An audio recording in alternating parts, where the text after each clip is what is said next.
Imagine placing your phone in a locked box tonight. No alarm, no vibrating watch, no smart speaker, no glowing digits beside the bed. You must still wake before sunrise, because missing the hunt, the market, the morning prayer, or the factory shift carries real consequences. For almost all of human existence, this was normal. The mystery is not how people slept without alarm clocks. It is how entire societies learned to wake on time before precise personal time existed. Your first alarm would be inside your skull. A cluster of roughly 20,000 neurons called the suprachiasmatic nucleus coordinates the human circadian rhythm. Light detected by specialized cells in the retina helps synchronize this internal clock with the 24-hour day. As evening darkens, melatonin usually rises.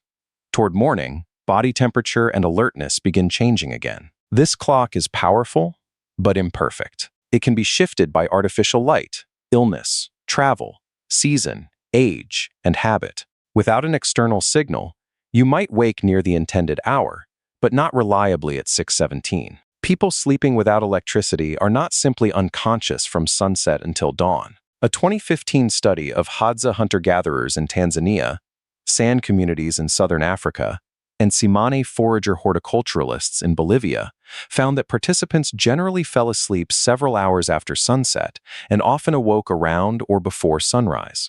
Temperature appeared to matter strongly. Sleep commonly began as the night cooled and ended as temperatures rose. These living communities are not fossils of prehistoric humanity, but they demonstrate how daylight, temperature, routine, animals, children, and other people can organize sleep without electronic clocks. Archaeology cannot recover an alarm sound from a Paleolithic campsite. It can, however, reveal the conditions around sleep. At sites such as Kisum Cave in Israel, used between roughly 420,000 and 200,000 years ago, excavators found repeated concentrations of burnt material indicating a central hearth. Fire extended activity into darkness, offered warmth, and changed the dangers of nighttime. At later hunter-gatherer camps, hearths, sleeping areas, and discarded tools show that night was social space, not merely an empty interval. Someone might tend a fire, soothe a child, watch for predators, or prepare to move. This makes the earliest dependable alarm system another person. In a small camp, waking was communal. A sleeper could ask a companion to rouse them, while hunger, cold, smoke, crying infants, barking dogs, or the stirring of the group supplied additional signals. People also learned to anticipate important events.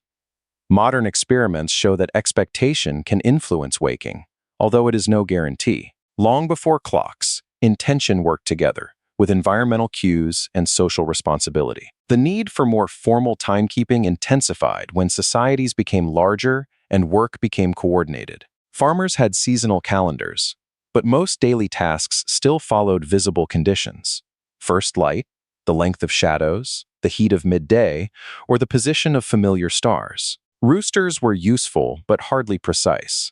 Their crowing is influenced by an internal rhythm and by external disturbances, so they can announce approaching dawn while also making noise at inconvenient hours. A rooster was a biological warning, not a programmable machine.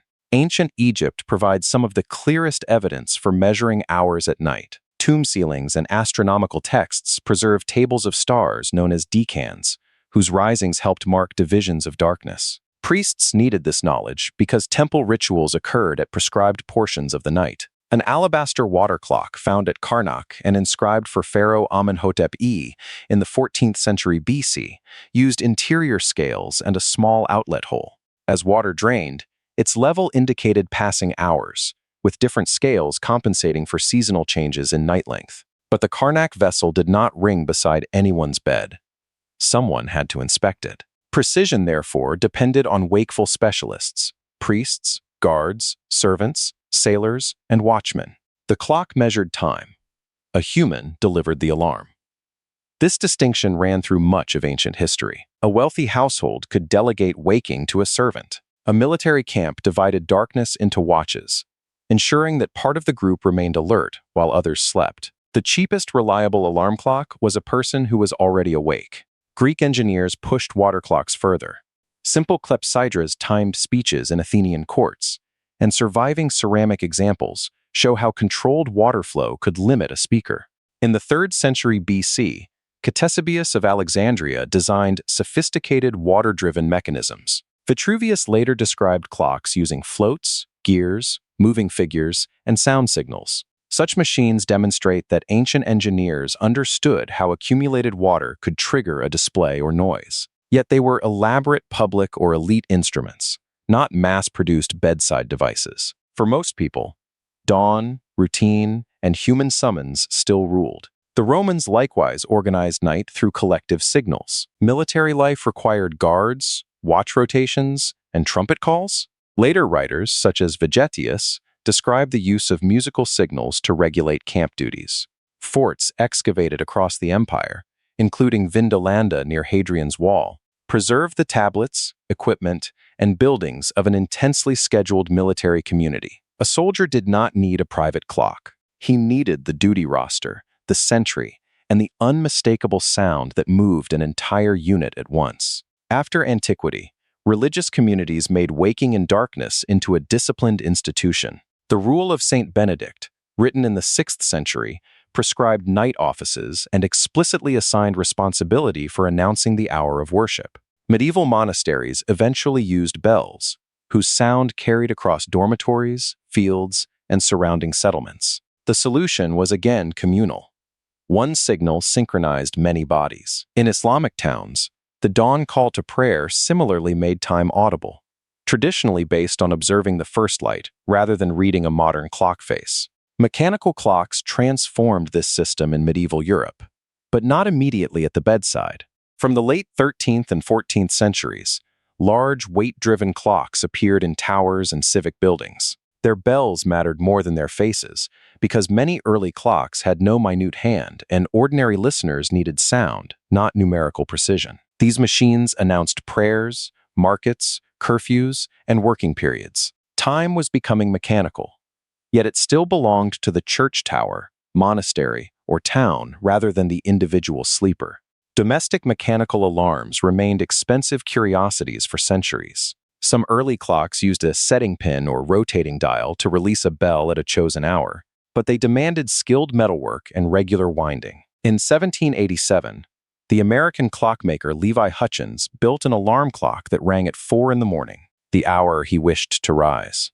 But it could not be adjusted. In 1847, the French inventor Antoine Redier patented an adjustable alarm mechanism. Industrial manufacture finally helped turn scheduled waking from an elite convenience into a purchasable household tool. Even then, many workers lacked one.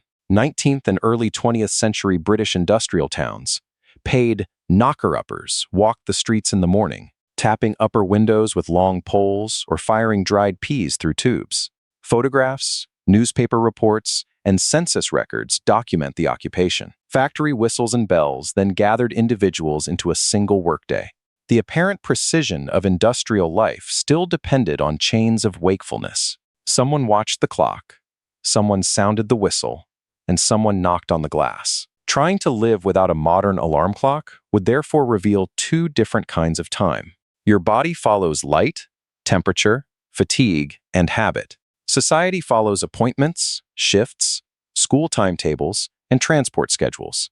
Ancient people were not magically better sleepers, nor were they indifferent to punctuality. They built systems suited to their obligations: star tables, draining vessels, guards, servants, bells, trumpets, prayer calls, and professional window tappers. The alarm clock did not invent waking early.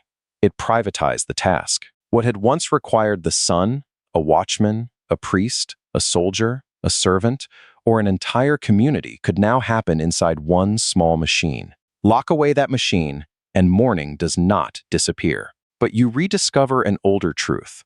No one wakes entirely alone. Behind every precisely timed dawn stands a body, an environment, and a society teaching the sleeper when the night is over.